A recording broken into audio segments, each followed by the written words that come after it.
Depois eu persisti na pesquisa, fiz um levantamento documental, considerando jornais da época, noticiaram a passagem dele, até jornais alternativos que tinham, digamos assim, uma circulação muito mais restrita, e que eu fui achar ao longo do tempo.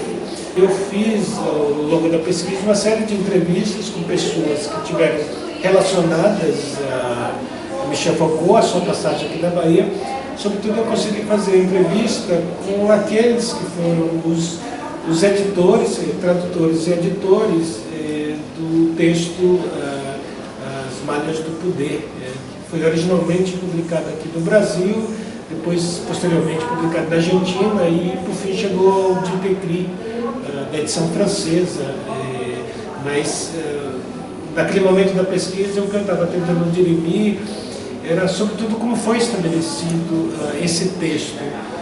O Foucault esteve aqui, pronunciou essa conferência e a versão que tem do texto é uma versão da tradução feita pelo Foucault naquele momento em que o próprio Bira fazia a tradução. Portanto, o texto fixado é o texto da tradução, não necessariamente o texto, digamos assim, original do Foucault em francês. Em 27 de outubro de 1976, o jornal A Tarde, aqui na Bahia, vai publicar uma notícia com o seguinte título: Michel Foucault acha o jornalismo a filosofia de hoje. Isso é muito legal, porque essa é a discussão que o Foucault está fazendo em torno do que são as luzes, a partir da ideia de Kant, quando a gente tem as perguntas que questionam os nossos lugares de identidade. Então, a partir dessa ideia de pensar que o jornal é o lugar da filosofia, é o lugar de discussão de nós mesmos, a gente pode depreender, e eu não poderia deixar de trazer a pergunta do Foucault, que é: quem somos nós hoje?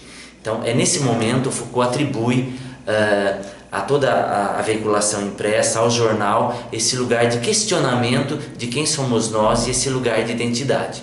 E esse é o próprio lugar, o objeto pelo qual ele fala e sobre o qual ele está falando.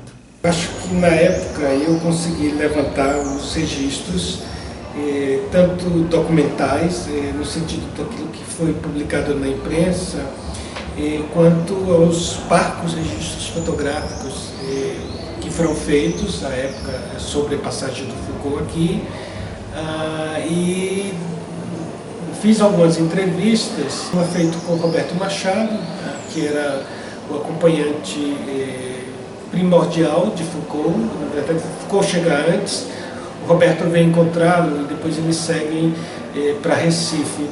O Roberto era o tradutor do Foucault naquela época.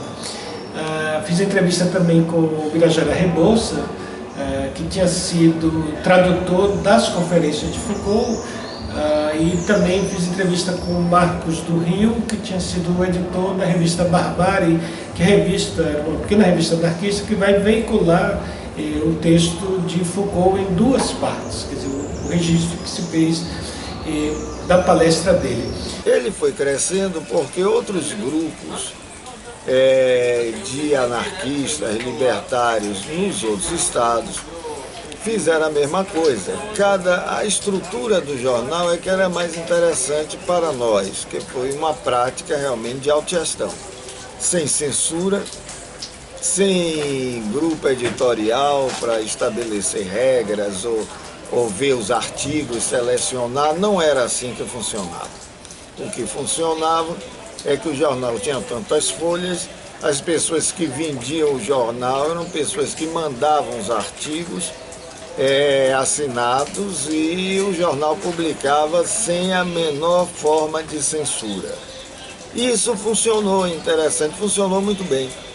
Então, cada número era editado em uma cidade. Uma ocasião era no Rio, outra ocasião em São Paulo, e por aí, Rio Grande do Sul, e por aí foi. Então esses grupos todos no país inteiro, eles vendiam o jornal, nós vendíamos na rua, vendíamos em bares, vendíamos nas escolas, e arrecadávamos todo o dinheiro e imprimia o próximo número. Com essa mobilidade, então nós podíamos imprimir em cada cidade.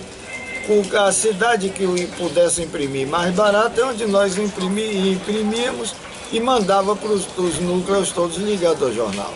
Tem uma coisa interessante quando se pensa quem é que Foucault atrai. Se a gente pega a lista de personalidades que estiveram presentes, como eu disse, naquele momento Foucault já era digamos assim, um intelectual bastante conhecido, mas sobretudo conhecido por aqueles professores que tinham tido estadias na França. É o caso do Birajara Rebouças, que tinha estudado lá.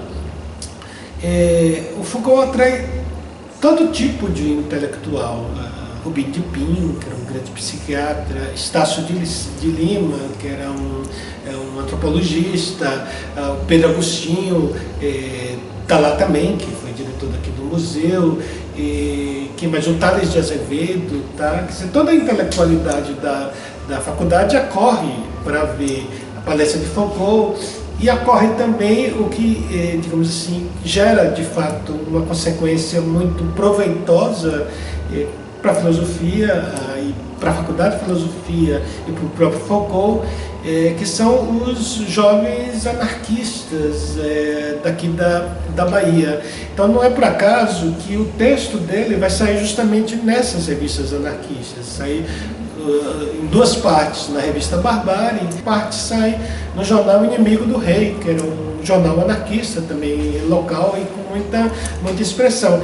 Então não é por acaso que Foucault atrai esses anarquistas, não é por acaso porque ele tinha um discurso muito sólido sobre a questão do poder, que era uma questão central. Então você pensa o seguinte, uma ditadura presente, muito forte, alguém que é capaz de falar sobre o poder de uma maneira muito interessante e bastante original, e uma série de pessoas que vivem essa ditadura do ponto de vista real e que almeja, digamos assim, uma realidade muito além, digamos assim, desses limites coercitivos que a ditadura impunha. Então era mais ou menos a sopa do mel. Fala para os intelectuais mainstreams, quer dizer, dos estabelecidos, mas fala sobretudo dos jovens, e são justamente os jovens, esses anarquistas, que vão levar a palavra de Foucault muito além daquela mera fala, porque Foucault não falava com texto, Foucault falava, digamos assim, livre, mas o texto acabou fixado e o texto acabou retornando para a própria obra de Foucault, tanto que está lá no Dite Écrit, quer dizer, prova de que houve uma funcionalidade muito interessante. Eu era calouro de ciências sociais, né? Mas já tinha uma formação política, já tinha uma formação filosófica, né? Eu entrei em ciências sociais com já um posicionamento político, né? Dentro de uma perspectiva libertária e tal. E já tinha um pouco de informações sobre essas temáticas do poder de Foucault, de Noam Chomsky, de vários outros autores que, digamos, navegaram próximo do movimento anarquista, né? Então, nesse sentido, foi um prazer. Depois ter também o prazer de editar Foucault numa revista que a gente criou 4 anos depois. Nós começamos com um grupo de estudantes, mais ou menos ligado a um pensamento libertário, fizemos um jornalzinho puramente de estudantes, o número 1, e depois aplicamos uma coisa chamada de autogestão, quer dizer, o número de pessoas que faziam jornais, elas mesmas vendiam esse jornal e com o dinheiro arrecadado se imprimia. Esses 2 números da Barbárie Era uma revista feita pelo pessoal, estudantes da Faculdade de Filosofia e Ciências Humanas, essa famosa São Lázaro. E tínhamos discutindo já nessa época todas essas questões sobre poder. E Foucault era um desses que estava trabalhando, né, e famoso já. Essa palestra, de certa maneira, é uma montagem. Ela não corresponde necessariamente a uma palestra com começo, meio e fim. Quer dizer, ou seja, aquilo que foi publicado não quer dizer que exatamente foi a palestra daquela maneira. Aquele texto, parte saiu em jornais, como entrevistas, e parte foi colocado como o texto da palestra publicado nessas revistas anarquistas, mas não quer dizer exatamente que a palestra foi aquilo. Aquilo é o resultado que se chegou a partir das várias notas que o Birajara Rebouças tomava para fazer a tradução na hora. Porque o Foucault falava, ele tomava notas para traduzir e fazia a tradução instantaneamente. Realmente nós éramos coerentes com o que pensávamos. Não tinha nenhum tipo de censura. E as pessoas apenas tinham aquele espaço. O pessoal de lá mandava e o sucesso foi grande, interessante. Sem ninguém para selecionar artigos, selecionar coisa nenhuma. A coisa foi anarquista mesmo, até na maneira de fazer.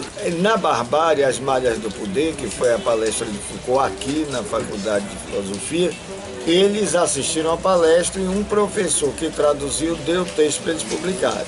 Uma revista que circulou dentro do meio universitário, dentro da Faculdade de Filosofia, dentro da Universidade Federal da Bahia. A gente publicou essa conferência, né? Tivemos também essa sorte de poder publicar essa conferência dele, e depois soubemos que essa conferência foi retraduzida em francês. Ele basicamente tinha uma programação de acordo com um ofício que foi expedido pelo Eduardo Sabac, que à época era diretor da Faculdade de Filosofia, mas aquilo não foi cumprido rigorosamente. Parece que houve um ruído de comunicação daquilo que foi originalmente estabelecido pela Aliança Francesa, porque o Foucault vinha pela Aliança Francesa, e aquilo que se realizou de fato na Faculdade de Filosofia. Acho que estavam previstas palestras para serem feitas na faculdade e outras nos CEAS, que ficava também ali muito próximo da faculdade. O fato é que, não sei por que razão, mas aquilo ficou restrito a apenas três falas, 3 conferências. Uma delas não aconteceu. Uma das perguntas que fizeram para o Foucault foi por que ele veio ao Brasil e por que ele veio à Bahia. Bem, aí o Foucault não poderia deixar de retomar o episódio que tinha acontecido em 1975, quando um mandato de última hora acabou sendo revogado da expulsão dele daqui do Brasil. Então ele disse que acabou aceitando esse convite para vir à Bahia muito mais como um desafio. Então o Foucault queria mostrar realmente como são essas relações de força e de que maneira se exercem esses lugares de resistência. Considerando esses antecedentes de natureza política, assim, é evidente que Foucault não está aqui por mero acaso. Ele praticamente se impunha uma missão de contestação, se a gente considera tudo que o Estado tentava fazer contra ele naquele momento. Portanto, acho que não é ao acaso essa vinda. Eu não sei bem qual foi a motivação para ele sair do eixo Rio-São Paulo e vir até o Nordeste brasileiro, porque ele vem a Salvador, daqui de Salvador ele vai até Recife. Provavelmente acordos relativos à Aliança Francesa que respaldava essa intenção de retornar, quer dizer, não retorna para a USP, onde ele originalmente dava cursos, nem ao Rio, ele volta para cá. Então o Foucault realmente esteve aqui para mostrar para a gente que um lugar de resistência é possível. E se pode certamente enxergar uma intencionalidade de parte do Foucault, quer dizer, de falar sobre o poder e a despeito do poder, ou contra o poder, porque o poder não queria que ele estivesse aqui. E por outro lado, dizer as coisas que ele diz, que no fundo ele enfrenta a questão das malhas do poder e as muitas questões que estão envolvidas nisso. Essa entrevista se realizou na Faculdade de Filosofia e Ciências Humanas da Universidade Federal da Bahia. E nesse momento, o Foucault vai dizer para a gente que ele não tinha um pensamento clássico, que na verdade ele tinha obsessões. Inclusive o título desse jornal, A Invasão, nessa matéria se chama As Obsessões de Michel Foucault. E a gente conhece bem que as obsessões dele nesse período eram no domínio da sexualidade, no domínio da anomalia sexual. Ele trabalhava com as questões de normalidade. Outra obsessão era o poder, a questão do sujeito, que vai aparecer em toda a obra do Foucault. Nesse momento todo foi um momento de, digamos assim, crescimento político até meu, né? Ele, mesmo já com um embasamento teórico e tal, a universidade, a faculdade de filosofia também me instrumentalizou mais ainda, né, nessas áreas. E aí em 80, exatamente, a gente discute, porque você tem acesso àquela, eu tive acesso àquela conferência pela segunda vez, né, na conferência com a tradução simultânea feita pelo Birajara e transcrita por ele, e a coisa dos arquipélagos do poder que tem na revista, né, que são uma das falas dele, são coisas exatamente que a gente estava nesse momento discutindo, né? A revelia, digamos assim, da própria tendência mais marxista, que vigorava muito ali na Faculdade de Filosofia e Ciências Humanas, né? Eu acho que o Foucault era um crítico dessa perspectiva. Uma outra pergunta muito interessante que foi feita a Foucault era o que ele achava da cara do brasileiro, o que ele achava do corpo do brasileiro.